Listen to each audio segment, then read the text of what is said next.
But just because you give your heart to Christ does not mean that all of a sudden you are just filled with joy no matter what.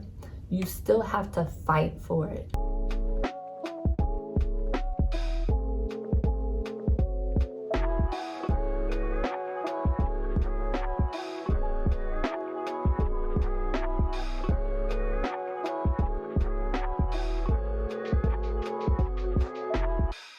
Hey my love, my name is Felicia Morgan. Welcome to my channel. If it is your first time being here, welcome. I am so glad that you are here. And if you are coming back, it is so good to see you once again. I'm glad that you are right back here. So today I wanted to talk about fighting for your joy. If you follow me on Instagram, I've been having this discussion for about the past 2 weeks with a good friend of mine, my mentor, my spiritual coach, Dr. Anne-Marie Wilkinson, and we've been having this discussion on joy. In the process, I've also been talking about my own experience of having to fight for my joy over the past year, ever since the pandemic started. So today I wanted to give you guys some practical tips, but also some spiritual tips too, of just how to fight for your joy. So happiness is something that all of us in life are looking for. All of us want to be happy, have a good time, live a good life. But crises are going to happen, problems are going to arise, right? But when you have the joy of the Lord, it's not about how you feel. Happiness comes and goes, but joy is everlasting. So what we want in life is actually and truly joy. When we are chasing after happiness with things that are extremely temporary, be it relationships, be it drugs, alcohol, going out, shopping, material things, all of that is temporary. None of that stuff lasts. When you find God and you really have the fear of the Lord in your heart, that's when you're able to find joy. But just because you give your heart to Christ does not mean that all of a sudden you are just filled with joy no matter what. You still have to fight for it.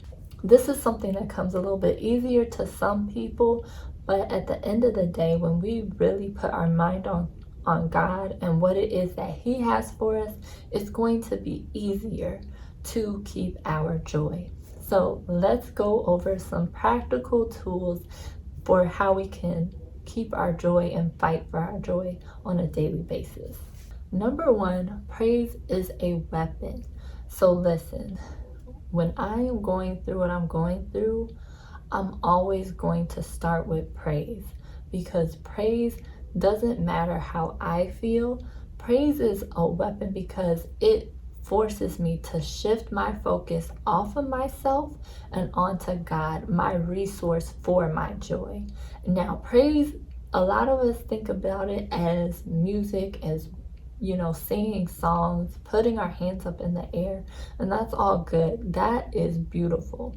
But praise is actually in everything that we do. When you go to work, are you working unto God? In your relationship, are you communicating as unto God? When you are doing anything on a daily basis, when you're driving, like all of that can be a form of praise. So make sure that everything that you are doing it unto the Lord, not for the pleasure of people, not for their personal opinions, and not even attempting to look cool yourself. Do it as unto the Lord. Praise God in all that you do, and it will help shift your focus off of yourself and your situation and on to God. 2, guard your heart. Guarding your heart is so important. This is something that it talks about in the Bible. If there are certain triggers that just send you emotionally into the wrong direction, you have to know what those things are. You have to become self-aware, and you have to know what those triggers are. Guard your heart. Guard your heart from certain music. Guard your heart from certain social media pages. Guard your heart from certain movies.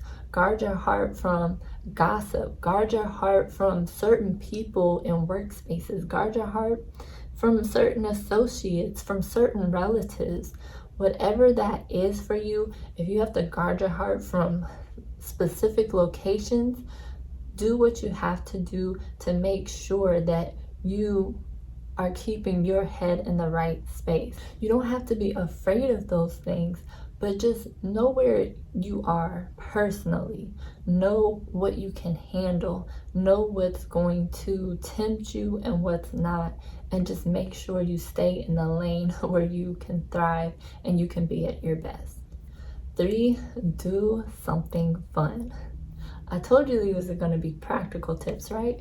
So the other week I was on the phone with a friend and he asked me this important question. He said, what do you like to do for fun? And I kind of hesitated and I gave him some things I like to do. And he was like, but you hesitated. And I was really like not expecting that question.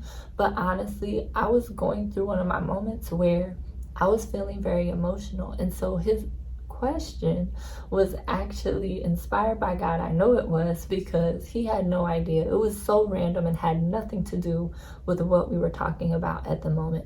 And I'm so thankful that he did, because it really got me thinking, like, God did not ask us to just live this life and just toil and just be sad. He actually has said that we should enjoy life.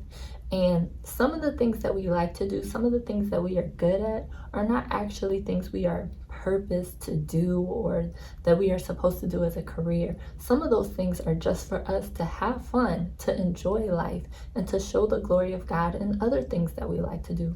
So have fun, smile, and have a good time.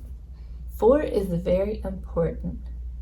Get active and eat healthy. You have no idea the impact that the foods have on your mental state of mind. So eating the right things can actually help your mental health. And getting active is actually why I love fitness the way that I do. Is not just because I like to sweat and everything. It's because I feel good afterwards. I feel good about myself. And it puts me in a better mood throughout the day. So fitness is definitely something that is a part of my self-care. I don't always get the eating thing right, but I'm getting better on, from time to time. I continue to get better and I continue to learn, and I'm learning to cook more so.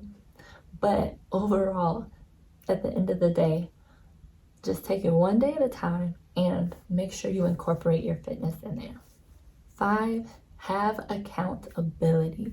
Have a friend that you can open up to. Have someone that you can trust. I used to feel a lot like I can't open up to people because they have problems of their own, and my problems aren't even that big anyhow. I'm just being emotional right now and I'll get over it. But it's good to have someone that you can open up to and get those things off of your chest. And they can probably give you some wisdom and insight that you aren't even able to see, especially if they're very close to you. So don't ever let the enemy think that you can't express yourself to someone who loves you. And if your situation is very serious, make sure you get professional help. I can't stress that enough. Get professional help if you need it. Now this one I'm going to throw in as a bonus. I know I said 5, but I'm going to throw this in there extra, right? So the bonus tip to help you fight for your joy is to surrender it all to God. It sounds so simple, but it's something we have to fight to do on a daily basis. So this goes back to praise as well. Praise is going to help you get into that position and that posture of surrender, but we have to make sure that we are intentional of just releasing things, that we aren't playing, we are not in control of our lives. So we shouldn't act like we can be in control by overthinking, overanalyzing, or worrying and being anxious. Surrender it to God. Know that He has it in control. Repeat some scriptures to yourself and put it in His hands. I hope that helps you. I hope you wrote those tips down, or you can come back to this video and watch it again. If you have a friend who has been experiencing some of the same things with their emotions, make sure you share this with them, because it's so important that we do fight for our joy. Continue to know that our emotions don't have to get the best of us, but that we can just trust God and that we can do things in a practical sense and in the spiritual sense to stay on the right track to overcome. So I hope that this helps you. I hope that this helps your friend as well. And make sure you like this video before you go and subscribe before you leave if you haven't already. And I will see you next time.